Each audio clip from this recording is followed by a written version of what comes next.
Selamat siang pemirsa, berjumpa lagi dengan saya Nandita dalam acara seputar berita untuk menyampaikan berita-berita yang teraktual dan terpercaya yang kami rangkum dalam seputar berita kali ini.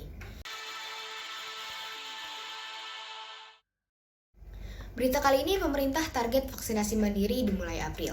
Kementerian Kesehatan menargetkan program vaksinasi gotong royong alias mandiri dapat dilaksanakan mulai April mendatang. Hal itu menyusul agenda kedatangan vaksin ke Indonesia yang dirancang tiba akhir Maret mendatang. Tunggu saja, vaksinnya ada di April ya kemungkinan, kata juru bicara vaksinasi dari Kemenkes Siti Nadia Tarmizi Minggu 28 Februari. Nadia sekaligus menegaskan alasan pemerintah memilih PT Bio Farma sebagai satu-satunya perusahaan yang dapat mengimpor vaksin untuk vaksinasi gotong royong. Menurutnya, penunjukan Bio Farma berdasarkan konsultasi Kementerian Kesehatan dengan KPK. Untuk upaya mitigasi penyimpangan-penyimpangan saat ini, perusahaan importir tunggal akan dilakukan oleh Bio Farma, ujar Nadia.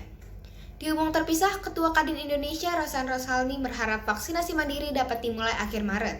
Rosan mengatakan pihaknya beserta pemerintah telah sama-sama menyepakati alokasi vaksin sebanyak 20,2 juta dosis. Rencananya akan ada 4 merek vaksin yang bakal digunakan dalam program vaksin mandiri, yakni vaksin dari produsen Sinopharm, Moderna, Sputnik, dan Johnson & Johnson. Rencananya bulan depan itu vaksinnya yang di Sinopharm untuk gotong royong masuk ke Indonesia, jadi harapannya akhir Maret sudah mulai disuntikan, ujar Rosan. Rosan sekaligus menjelaskan alokasi vaksin itu akan memiliki skala prioritas.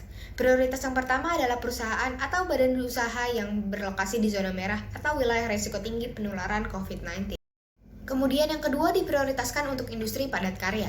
Selanjutnya perusahaan yang memiliki pengaruh terhadap perekonomian Indonesia serta perusahaan yang memerlukan interaksi intens dengan masyarakat. Sudah lebih dari 8.000 perusahaan yang mendaftar, namun tentu menunggu persetujuan BPOM dan MUI untuk pelaksanaan vaksinnya, ujar Rosan. Menteri Kesehatan Budi Gunadi Sadikin resmi memperbolehkan vaksinasi COVID-19 lewat jalur mandiri.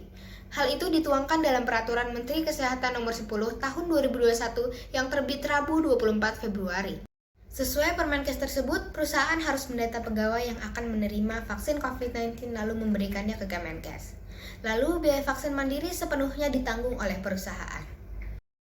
Berita selanjutnya datang dari dunia olahraga. Barcelona berhasil mengalahkan Sevilla dengan skor 2-0 dalam Liga Spanyol di Stadion Ramon Sánchez Pizjuan, Sabtu 27 Februari. Barcelona tampil baik di babak pertama karena mereka berhasil menedam tekanan Sevilla. Tuan rumah sama sekali tidak mampu melepaskan tembakan ke gawang Barcelona seiring kedisiplinan yang diperagakan oleh Sergio Busquets dan kawan-kawan. Di babak pertama, Barcelona lebih banyak menciptakan peluang. Blaugrana juga mampu unggul 1 gol di babak pertama lewat Ousmane Dembélé. Gol ini berawal dari kejelian Lionel Messi melihat celah di lini pertahanan Sevilla. Messi melepaskan umpan terobosan yang membuat Dembélé terbebas dari kawasan lini pertahanan Sevilla. Berhadapan 1 lawan 1 dengan kiper Sevilla, Yacine Borrou Dembélé dengan tenang mengirim bola masuk ke dalam gawang. Karena performa yang buruk di babak pertama, Sevilla melakukan 3 pergantian pemain di masa jeda jaga.